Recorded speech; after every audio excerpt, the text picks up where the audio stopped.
Bonjour à tous. Effectivement, je vais vous présenter mon top 5 personnel des 5 trucs que je pense que vous devriez arrêter de faire vous-même. Le format topito, c'est quand même devenu assez courant et puis c'est surtout très pratique pour faire un titre qui a du punch.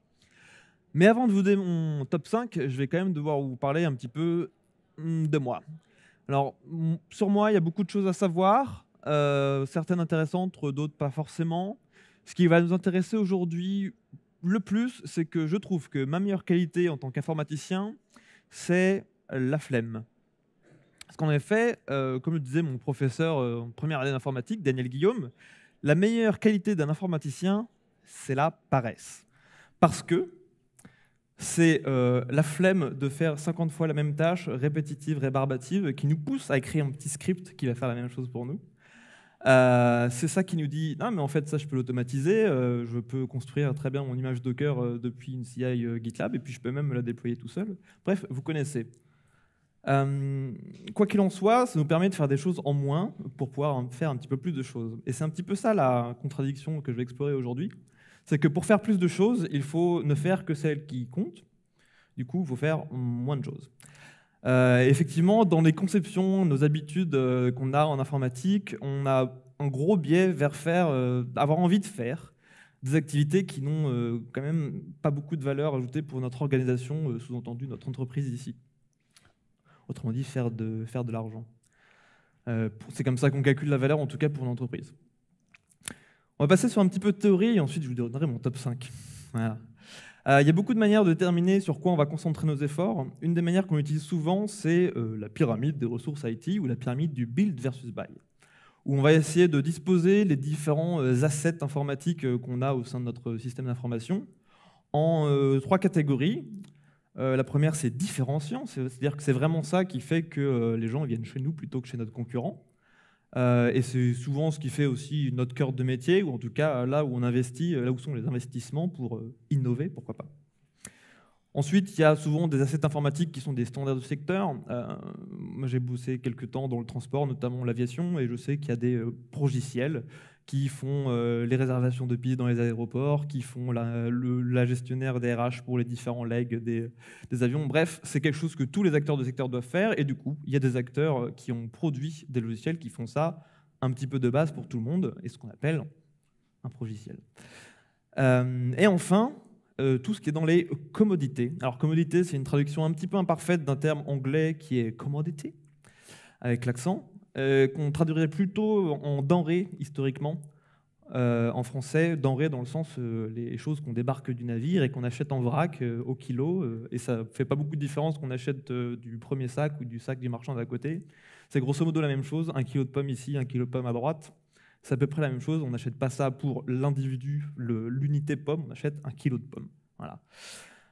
Quoi qu'il en soit, alors les exemples sont bidons, hein, ne faites pas attention à ce qui est marqué dedans, mais grosso modo, en bas, on va trouver des choses comme du Word, de la bureautique, des mails, et tout en haut, on va trouver là où vous avez des data scientists, des développeurs, des ops qui sont en train de travailler dur pour faire sortir quelque chose de vraiment différenciant dans votre entreprise, et une espèce de zone grise au milieu où vous ne savez pas trop ce que vous devez faire.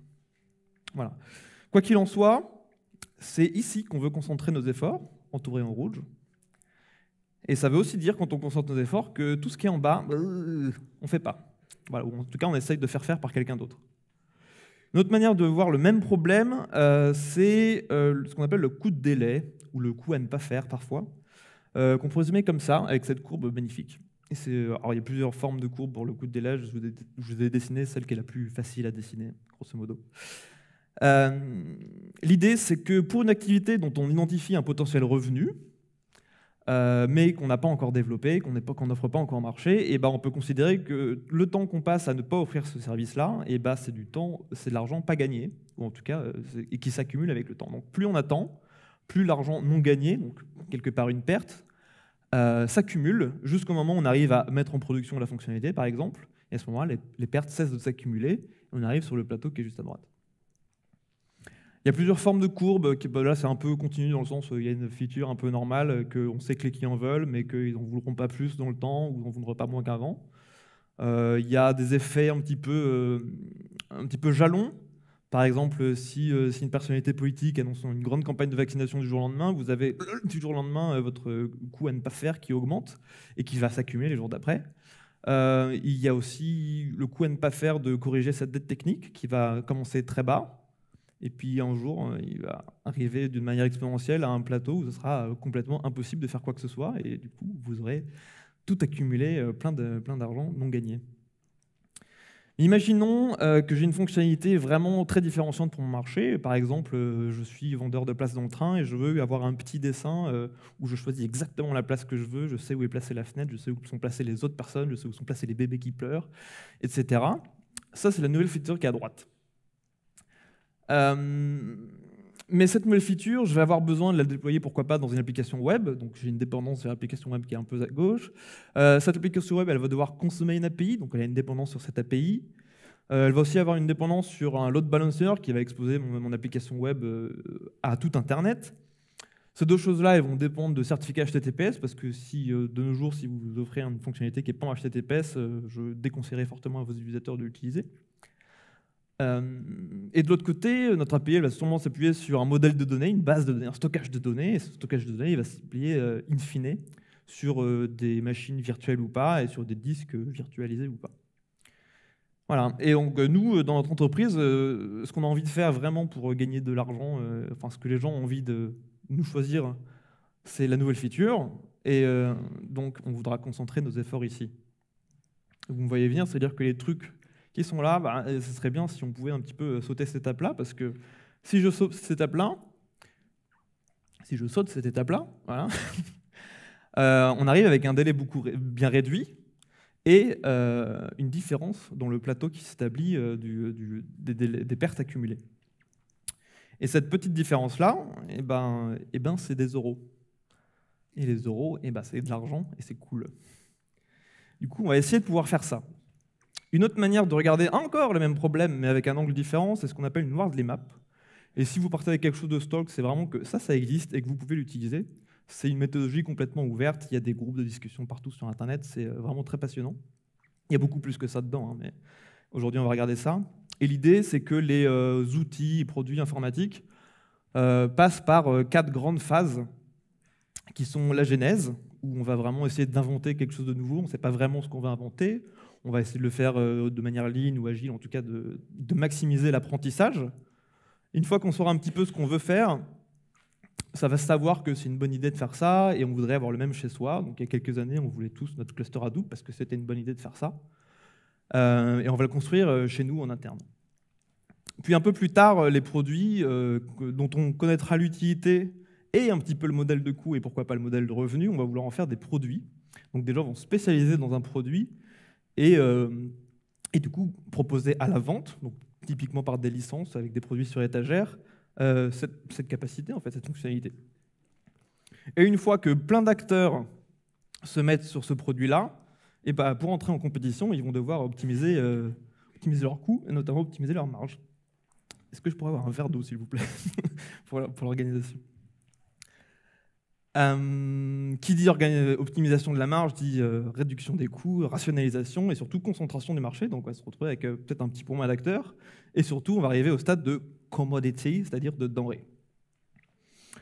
Et c'est à partir de là que, grosso modo, on va pouvoir se dire c'est mieux si quelqu'un d'autre s'en occupe. Donc si je mappe un petit peu la même fonctionnalité dont j'ai parlé tout à l'heure, ça va se retrouver dans l'autre sens.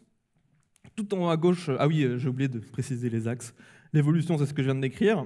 Et à gauche, c'est la visible value, c'est-à-dire ce que votre utilisateur, votre client, voit de votre activité. Donc effectivement, la nouvelle feature dont j'ai parlé tout à l'heure, les clients la voient et c'est vraiment pour ça qu'ils ont envie de venir chez vous.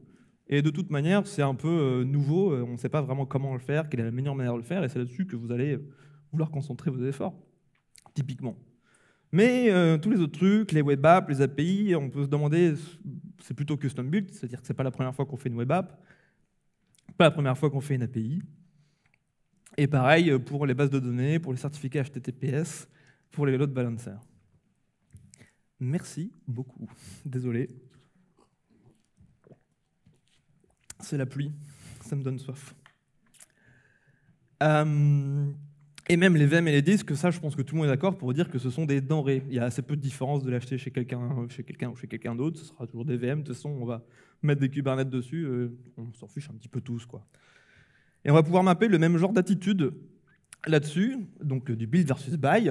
Donc tout à gauche, on va vouloir le faire nous-mêmes. Donc engager des gens qui ont cette expertise ou qui découvrent cette expertise. Au milieu, on va vouloir l'acheter à des gens qui ont trouvé le modèle de coût, le modèle de rentabilité de cette activité. Et enfin, pour tout ce qui est complètement à droite, on va pouvoir l'acheter en vrac à, pourquoi pas, plusieurs fournisseurs différents. En tout cas, ça ne fera pas beaucoup de différence. Désolé. Quoi qu'il en soit, on voudra concentrer nos efforts ici. Donc mettre le maximum de ressources et de talents sur ces sujets-là. Et vous me voyez venir normalement sur la suite. Ça, on ne va pas vouloir le faire. On va vouloir que ce soit quelqu'un d'autre qui s'en occupe. Et c'est maintenant la 3e fois que je le dis. Bref, mais quand on choisit, ça veut dire qu'on va renoncer, c'est-à-dire qu'on va faire des trucs en moins. Donc quand on choisit de se focaliser sur une certaine manière de faire, sur un certain sujet, ça veut dire qu'on renonce à s'occuper des autres sujets, tout simplement. Donc qu'est-ce qu'il y a derrière ces gribouillis-là? Et bien c'est là qu'on arrive sur mon top 5. Encore avant, je vais juste vous dire, on va parler plutôt aujourd'hui d'applications, qu'on va dire une architecture très courante aujourd'hui, je ne vous apprends rien. Mais bon, on va avoir des interfaces homme-machine qui sont multiples, donc web app, des applications, des frigos connectés, des bagnoles, des montres, des balances connectées, pourquoi pas, qui vont interagir avec des API, REST ou pas, souvent plus SOAP maintenant, mais des API, quoi qu'il en soit. Et ces API discutent entre elles en mode microservice, en mode intégration, en mode mashup, ce que vous voulez. Et ils vont stocker de la donnée dans des stockages cloud, en tout cas distribués à grande échelle, résilients. Voilà. Et comment décider ce qu'on fait ou ce qu'on ne fait pas? Je vous propose 2 questions pour le savoir. Il existe une 3e question que je n'ai pas mise dans cette slide parce qu'on la verra tout à la fin.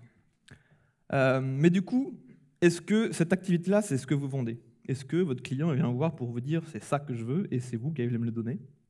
Et si ce n'est pas ça, est-ce que ça vous distingue la manière dont vous le faites par rapport à vos concurrents? Et on va se poser la question pour plein d'autres trucs. Premier truc que vous pourriez arrêter de faire vous-même, c'est déployer et configurer des serveurs et des volumes de stockage pour héberger une base de données SQL. À l'heure actuelle, le marché des bases de données SQL est très concentré. Grosso modo, on a Oracle et Microsoft pour les bases de données propriétaires, et on a MySQL, PostgreSQL qui se répartissent le grand marché de l'open source. MariaDB, MySQL, tout ça. Ça s'entend que du coup j'ai la gorge sèche. Merci beaucoup. Et du coup, il y a des gens qui ont trouvé quel était le modèle de coût et de rentabilité d'exploiter ces bases de données, mais d'exploiter bien ces bases de données. C'est-à-dire, on va vouloir distribuer le stockage pour qu'il soit redondant, résilient. On va pouvoir faire des backups régulièrement, on va pouvoir restaurer les backups, chose à laquelle on change pas, on pense pas tout le temps. Mais du coup, tout ça, ça demande des compétences et surtout d'optimiser un petit peu pour le faire de manière rentable. Et donc, vous pourriez utiliser des DB as a service. Ce sont des services sur Internet, chez les providers de cloud ou des gens spécialisés, où vous cliquez et vous avez une base de données PostgreSQL disponible. Vous y mettez le schéma de données que vous voulez, vous y stockez vos données et vous payez à la fin en général ou au début. Voilà. Des bases de services, vous pouvez stocker vos données chez Heroku, vous faites très bien ça, chez Amazon RDS, vous avez très bien ça, etc. Deuxième truc que vous pourriez arrêter de faire vous-même, monter et opérer son cluster Kubernetes. Alors, est-ce que c'est ça que vous vendez? Pour la plupart d'entre vous, non. Je sais que certains, oui. Et pourquoi pas. En revanche, est-ce que ça vous distingue de vos concurrents? La réponse n'est pas forcément aussi évidente. Vous pourriez dire, bah si, ça me permet quand même de déployer plus vite mes applications, de pouvoir les scaler comme je veux, ça me permet de faire plein de trucs cool que mes concurrents, ils ne savent pas faire. Oui, mais est-ce que c'est vraiment ça qui vous distingue? Est-ce que c'est vraiment opérer le cluster ou c'est utiliser un cluster Kubernetes qui vous distingue? Moi, je dis c'est plutôt l'utilisation d'un cluster Kubernetes qui vous distingue auprès de vos concurrents. Et du coup, vous pourriez à la place utiliser des CAS ou des CAS, ça se prononce pareil, mais ce n'est pas exactement la même chose, KaaS, avec un K, c'est un Kubernetes as a Service, c'est-à-dire que vous cliquez quelque part et vous avez un cluster avec plein de machines qui apparaît. C'est le cas sur GCP, par exemple, ou sur Scaleway maintenant. Ou des KaaS avec un C, qui sont des containers as a Service, où là, l'abstraction est un peu plus haut niveau. On va dire, je veux démarrer tel container là-bas. C'est des offres qui ressemblent plus à Fargate chez AWS, pour ceux qui connaissent. Quoi qu'il en soit, c'est un niveau qui se trouve entre le niveau IaaS et le niveau, on va dire, SaaS, PaaS. Et ça marche très bien. Vous pourrez quand même vous différencier en livrant plus vite, en scalant comme vous voulez. Par contre, vous n'aurez plus besoin de savoir ce que c'est le métier précis d'opérer un cluster cube de manière déjà correcte et surtout de manière rentable. Troisième chose que vous pourriez arrêter de faire vous-même, troisième truc, pardon, c'est générer, signer et attendre quelques semaines pour avoir un certificat HTTPS qui marche à peu près. Est-ce que ce que vous vendez, je suis prêt à parier qu'aucun d'entre vous ne vend des certificats HTTPS à ses clients. Est-ce que ça vous distingue? Alors, il fut un temps où dans les navigateurs, quand vous aviez un beau certificat HTTPS que vous avez vraiment sué pour l'avoir, vous avez une petite pastille verte dans le navigateur. Ça n'est plus le cas depuis 3 ans maintenant, je crois, parce qu'il s'avérait que c'était une mauvaise idée. Du coup, vous n'avez absolument rien à gagner à faire des HTTPS différents de quelque chose de tout le monde. Vous avez juste le risque de faire un HTTPS médiocre qui va dire à votre utilisateur franchement, je n'irai pas à ta place, je n'irai pas sur ce site-là. Et du coup, quelle offre as a service je vais vous proposer maintenant? Mais c'est pas as a service, c'est Let's Encrypt que je voulais vous proposer. Let's Encrypt, c'est un certificat HTTPS as a service, c'est gratuit, c'est open source, et c'est surtout reconnu par tous les navigateurs et tous les OS. C'est quand même plutôt pas mal. Et ça permet d'automatiser la création, la vérification de la possession du nom de domaine que vous voulez vérifier, et surtout le renouvellement. Parce que ce que pousse Let's Encrypt, c'est un renouvellement très fréquent, c'est-à-dire tous les mois, tous les 2 mois. En tout cas, votre certificat est valable 4 mois, ou 3, je ne sais plus maintenant. Et surtout, le fait de le mettre à jour, ça veut dire que vous serez forcé de mettre à jour vos cipher suites et tous les paramètres de gestion cryptographique qui évoluent sans cesse dans le domaine. Mais ce n'est pas vous qui choisirez, hein, c'est Let's Encrypt qui met les meilleurs. Donc, Let's Encrypt, mangez-en. C'est très bon. Quatrième truc que vous pourriez arrêter de faire vous-même, c'est déployer et configurer des serveurs Apache, Nginx ou Kadi, si vous êtes vraiment à la mode, pour servir des fichiers statiques. Fichiers statiques, j'entends HTML, CSS, JavaScript, transpilé, ou même des zip, des CSV, des JSON, plein de trucs. Bref, des choses qui ne bougent pas, que vous voulez pouvoir télécharger via HTTPS. Et ça, on pourrait se dire que c'est facile à faire. On peut faire sudo apt-get install nginx et puis dire mon var w est là. Par contre, il y a plein d'autres choses à gérer quand même quand on expose des fichiers sur Internet, notamment toutes les organisations qui aimeraient bien faire tomber votre site parce que déjà ça les amuse et parce qu'elles peuvent y avoir un intérêt pourquoi pas malicieux à ce que votre site il tombe. Donc ça peut être des méchants hackers, ça peut être des méchants pays ou ça peut être des méchantes entreprises concurrentes. Quoi qu'il en soit, opérer des serveurs statiques qui savent résister à ce genre d'attaque et qui savent, de manière générale, distribuer des fichiers rapidement, de manière sûre et fiable à tout un tas d'utilisateurs, eh ben, c'est pas si simple que ça, parce qu'il faut des nœuds réseau plus proches des utilisateurs, il faut répliquer la donnée sur une grande partie du réseau Internet, et ça, ça demande plus que sudo apt-get install nginx. Donc je vais vous proposer d'utiliser plutôt un CDN. Alors, les CDN, à une époque, c'était je me mets devant votre serveur Nginx ou Apache et je l'appelle quand j'ai quelque chose à lui demander, mais sinon, le reste du temps, je me débrouille.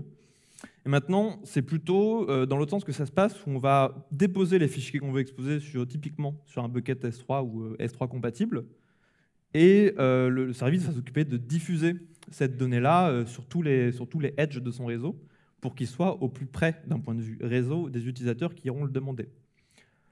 Par exemple, moi, l'année dernière, j'ai pu développer un site qui était très, très consulté, qui est même passé au journal de TF1 et tout. J'ai pu faire coucou à ma maman.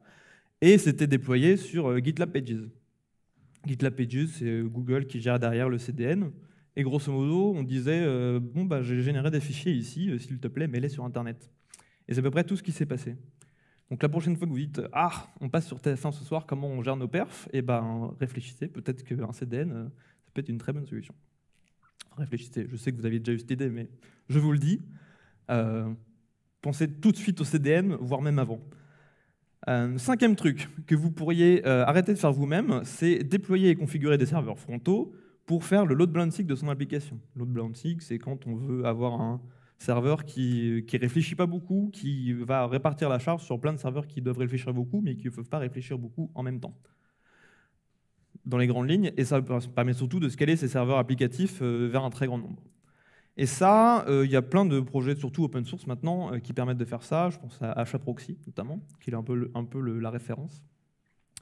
Et ça, c'est pareil, c'est facile de faire apt-get install HAProxy, enfin, facile, dans une certaine mesure. Ça commence à devenir un peu plus compliqué de déployer en continu la configuration pour qu'ils sachent où sont les différents serveurs sur lesquels ils veulent load balancer. Et ça devient quand même encore un petit peu compliqué quand il s'agit d'enlever des serveurs, de rajouter, de changer la version applicative, de faire du blue-green deployment, etc., etc. Ça commence à faire plein de travail qu'on n'a pas forcément envie de faire soi-même. Et pour ça, la plupart des cloud providers, ils proposent des load balancers as a service. Et là, on parle des providers aussi bien Amazon, AWS et Amazon, c'est la même chose, Azure, et même les Scaleway français, les Outscale français, ils ont tous plus ou moins une offre de load balancer as a service.